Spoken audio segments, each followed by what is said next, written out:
Имунизацијата, дарителството и македонското здравство се дел од темите во неделното интервју на Радио Слободна Европа, во која гостин е пензионираниот професор доктор Мирко Спировски, прв директор и основач на Институтот за имунобиологија и хумана генетика при Медицинскиот факултет во Скопје.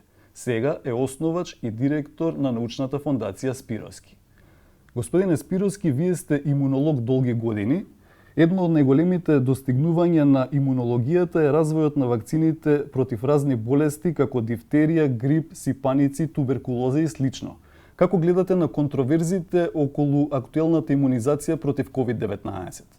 Развојот на вакцината, односно вакцините против COVID-19, нажалост, беа диктирани да бидат брзи и што побрзо да бидат достапни за вакцинација на човештвото.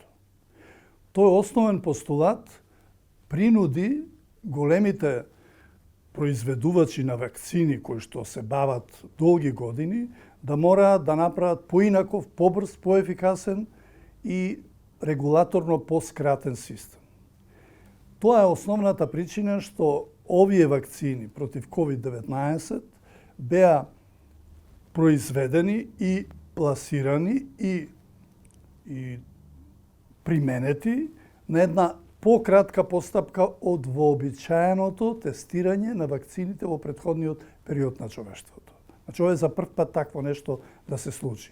Се разбира дека принудата беше заради големата брзина на ширење на COVID-19, заради огромниот број на заболени, заради компликации, големата смртност и така натаму. И јас мислам дека оваа вакцина е ефикасна и е добро направена за вакви услови, но таа не може да биде споредена со ефикасностите на другите вакцини произведени во претходниот период на по-прецизен и на по-контролиран начин. И тоа е основна дилема. Дали според вас се оправдани стравувањата кај дел од луѓето за долгорочната безбедност на вакцините?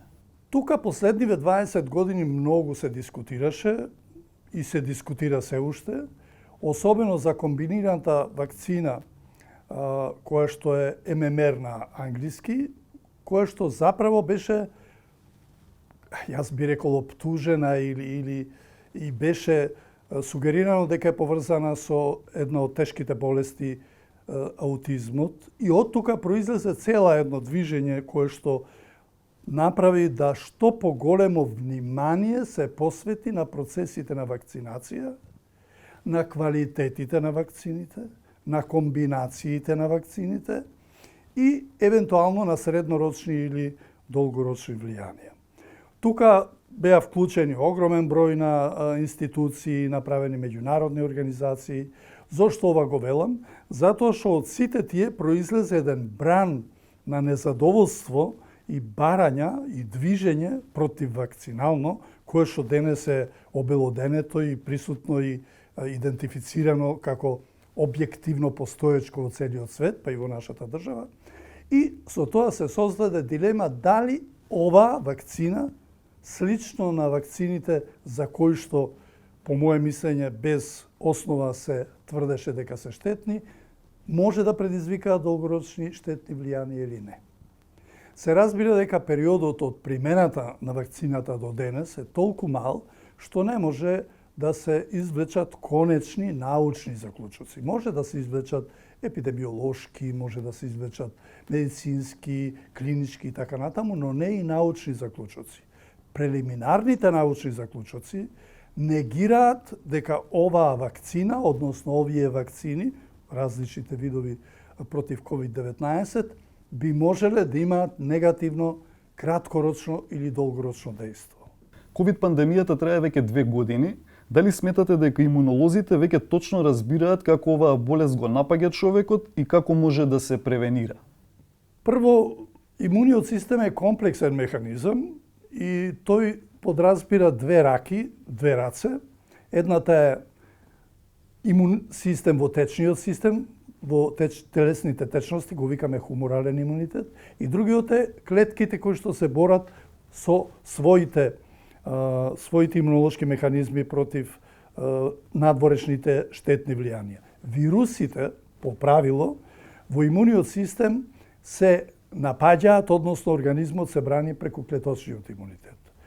Испитувањата кои што досега се правени за овие 2 години, главно се правени врз хуморалниот имунитет, значи оној кој што е помалку битен, кој што е заедно во соработка со клеточниот имунитет, меѓутоа не е доминантен и не е пресуден.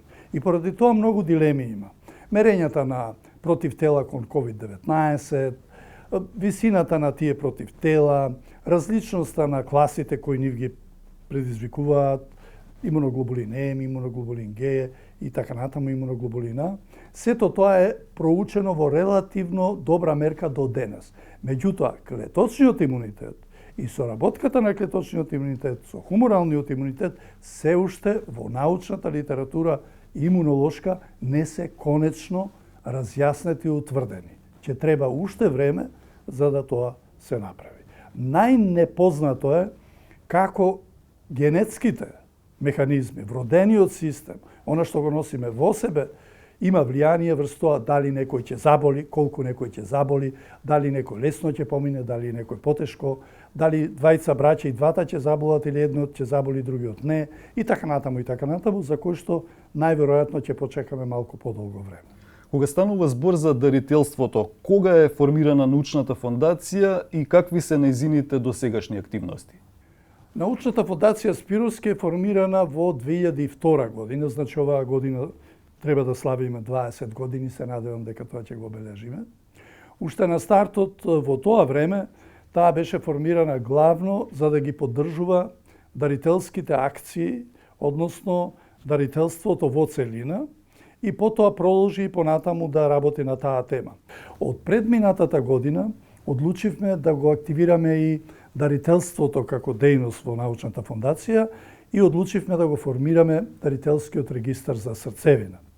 Минатата година го започнавме неговото создавање, оваа година започнуваме со собирање на примероци и се надевам дека во февруари ќе почнеме да ги добиваме првите резултати и можеби некаде до средината на годината овој дарителски регистар ќе биде вклучен во Светската асоциација на дарителски регистри, така наречена WMDA.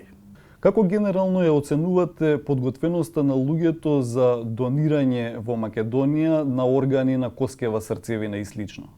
Па кај нас состојбата е многу лоша или, како би рекол, не е афирмирано дарителството во соодветна мерка, меѓутоа дарителството на крв од друга страна е изморедно добро, афирмирано, долготрајно е присутно и многу ефикасно и ги покрива сите потреби од крв во нашата држава.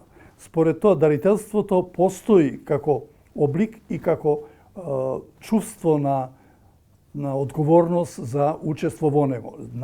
Наспроти тоа, дарителството за солидни органи, кое што е многу покомплицирано и по начин на изведување, но и по начин на убедување на луѓето и по начин на организација, подолго време не беше афирмирано, се до минатата година, кога во нашата држава е направен крупен исчекор и кога се направени над 5 трансплантации на срце, повеќе на бубрези, на коски и така натаму. Значи, не е тоа дека луѓето не сакаат или немаат спремност тоа да го направат, туку нашата држава нема спремност да поттикне и да направи убедување и организацијска поставка на дарувањето на солидни органи и ткива. Третиот дел од дарувањето на матични клетки, односно на срцевина, е исто така присутен, меѓутоа во многу помала мера од надвор и имаме многу мала ефикасност на тоа дарување. Тоа ќе каже од дарителите кои што се согласиле да даруваат, многу мал број биле избрани за потенцијални дарители. Тоа е бројка од 2-3 дарители, не повеќе. Тоа е затоа што исто така во овој дел не постои програма за поттикнување на дарувањето на срцевина, односно на матични клетки. Таа нешто се подобри пред 2 години кога е направена во Министерството за здравство програма за поттикнување, а нашата фондација минатата година доби проект од невладината организација Civica Mobilitas, од каде што се финансира нашето учество во поттикнување на свеста и спремноста за дарување на коскена срцевина, односно на матични клетки. Во тој склоп е и нашата активност од минатата година и ќе трае до половината на идната година. Каква е улогата на научната фондација во дарувањето на коскена срцевина? Улогата е практично комплетна, но зафаќа само еден дел од општеството, а тоа е невладиниот сектор. Во владиниот сектор постои дарителски регистар, тоа е на Институтот за имунобиологија и хумана генетика, но во невладиниот ово е прв и овој за сега единствен. Разликата меѓу државниот и невладиниот дарителски регистар е огромна, односно во државните регистри државата со целиот свој капацитет, простор, вработени хемикали, финансирање преку фондот, поттикнување и така натаму ја покрива целокупната активност. А во невладиниот сектор нема никакво такво влијание финансиско, односно тука невладините организации и фондациите учествуваат во целосно покривање на трошоците. Каков е процесот низ кој луѓето треба да поминат за да донираат коскева срцевина? Треба да се пријават тие што сакаат, кај нас тоа го вршат на веб-сајтот на нашата фондација и од кој ќе се пријават, од кај нас добиваат еден комплет, коверт во кој што постои упатство, во кој што постојат сите материјали, да не должам, има видео, може тоа да го видат гледачите.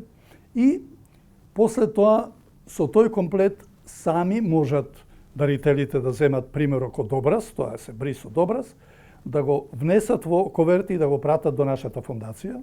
Од нашата фондација овие коверти се праќаат во Америка за тестирање на генетскиот состав на потенцијалниот дарител во акредитирана лабораторија за ХЛА диагностика и резултатите се враќаат назад кај нас во фондацијата. Од нашата фондација овие резултати потоа се внесуваат во специјализиран софтвер за дарителски регистри и преку него се внесуваат во базата на податоци на Светската асоциација за дарителски регистри. На тој начин, секој кој што сакал да биде потенцијален дарител, со завршување на оваа постапка, може да биде на располагање во цел свет на било кој, ако му е потребна трансплантација на коскена срцевина. Колку болести можат да се третираат со трансплантација на коскева срцевина? Најчесто и најмногу коскената трансплантација се врши кај малигните заболувања на крвта. Кај нас, меѓународно познати со зборот леукемии. Освен тие, можно е да се употребат и уште неколку други заболувања во кои што трансплантацијата на коскената срцевина може да помогне, но во сите овие случаи би сакал да напоменам дека пациентите на кои што им е трансплантирана коскена срцевина конечно се излекувани и цел живот заправо немаат потреба од дополнително лекување освен од одржување. Господине Спировски, ви благодарам за интервјуто. Ви благодарам за поканата. Почитувани, го следевте неделното интервју на Радио Слободна Европа. До гледање.